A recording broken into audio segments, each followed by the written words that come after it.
Dans un petit village d'Inde, niché entre les collines verdoyantes et les rizières en terrasse, vivait un vieil homme dont la vie était rythmée par une tâche simple mais essentielle.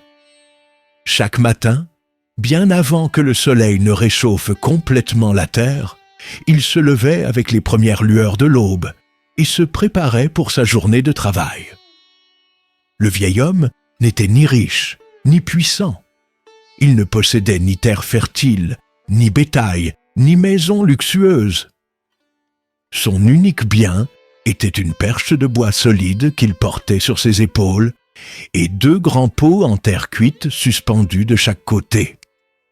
Il était porteur d'eau, un métier humble mais vital dans ce village où l'accès à l'eau n'était pas aussi simple que d'ouvrir un robinet. Chaque jour, il parcourait plusieurs kilomètres pour aller puiser de l'eau à la rivière voisine.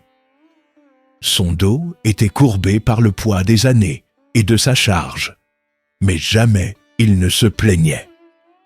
Il marchait avec lenteur, mais avec assurance, les pieds nus caressant la terre battue du sentier qui serpentait entre les collines.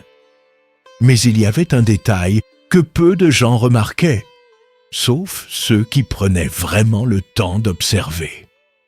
L'un de ses pots était impeccable. Il était robuste, lisse et brillant sous le soleil. Chaque jour, il accomplissait son devoir à la perfection, rapportant toute l'eau qu'on lui avait confiée sans perdre une seule goutte. L'autre pot, en revanche, portait une fissure. Une longue fêlure courait sur son flanc droit, formant une cicatrice visible qui le rendait différent. Chaque jour, une partie de l'eau qu'il transportait s'échappait, goutte après goutte, sur le chemin du retour. Ce pot savait qu'il n'était pas comme son compagnon intact. Il voyait bien la différence entre eux, et il souffrait en silence de cette imperfection. Chaque soir, lorsqu'ils arrivaient au village, il constatait avec tristesse qu'il ne pouvait livrer qu'à moitié de sa capacité, tandis que son compagnon offrait une jarre remplie jusqu'au bord. Il se sentait inutile, indigne de la tâche qui lui avait été confiée. Les jours passaient, et le pot fissuré s'enfonçait de plus en plus dans la honte et le doute. Il voyait son compagnon parfait et l'enviait en secret. Pourquoi devait-il être ainsi? Pourquoi son maître continuait-il de l'utiliser alors qu'il était si manifestement défectueux? Un soir, alors que le porteur d'eau déposait sa charge près de sa maison, le pot fissuré ne put plus retenir ses émotions et osa enfin parler. « Maître, murmura-t-il d'une voix tremblante, je dois te dire quelque chose. » Le vieil homme, surpris d'entendre son pot s'exprimer, s'arrêta un instant et posa une main douce sur lui.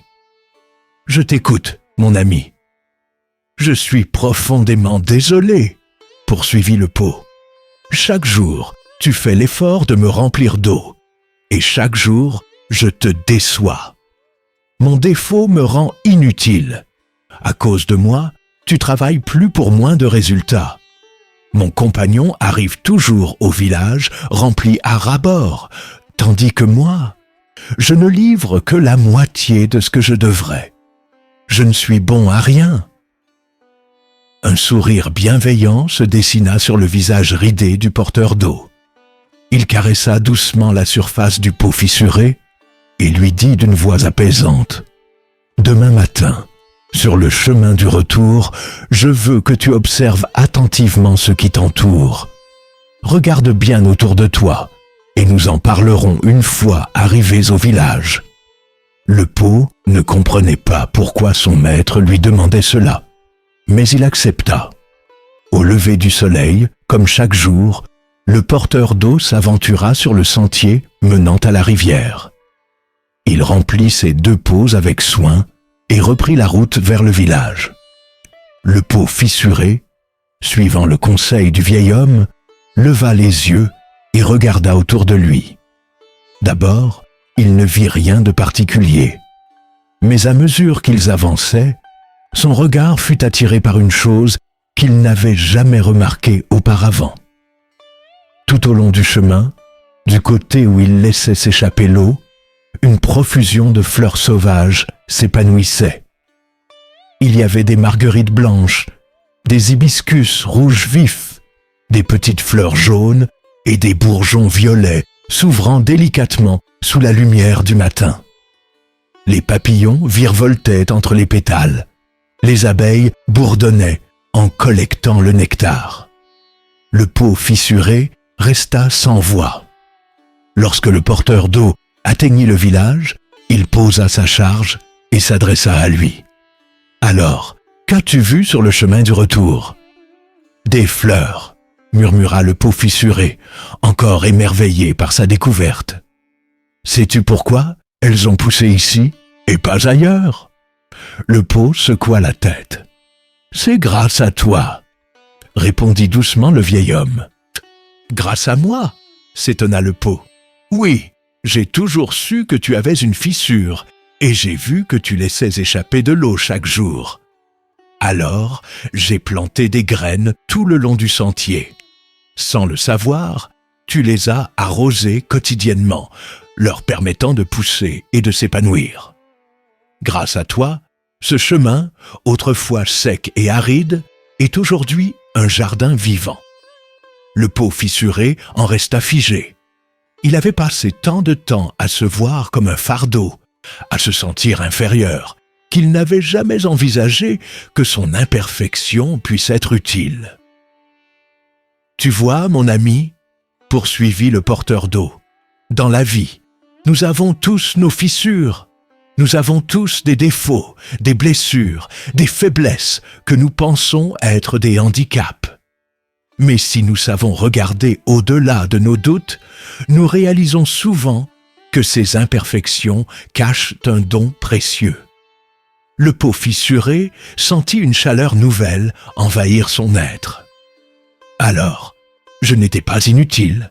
demanda-t-il, les mots tremblants d'émotion. « Non, bien au contraire !» répondit le porteur d'eau avec tendresse. « Sans toi, ce chemin serait resté désert et triste. Grâce à toi, il est devenu un havre de beauté et de vie. » Le pot fissuré ne changea pas physiquement ce jour-là. Sa fissure ne disparut pas. Il continua de perdre de l'eau sur le chemin du retour, comme toujours. Mais son regard sur lui-même avait changé. Il n'était plus une erreur. Il était un bienfait. Il n'était plus un poids. Il était une source de vie. Nous avons tous des fissures, des imperfections que nous voyons comme des failles.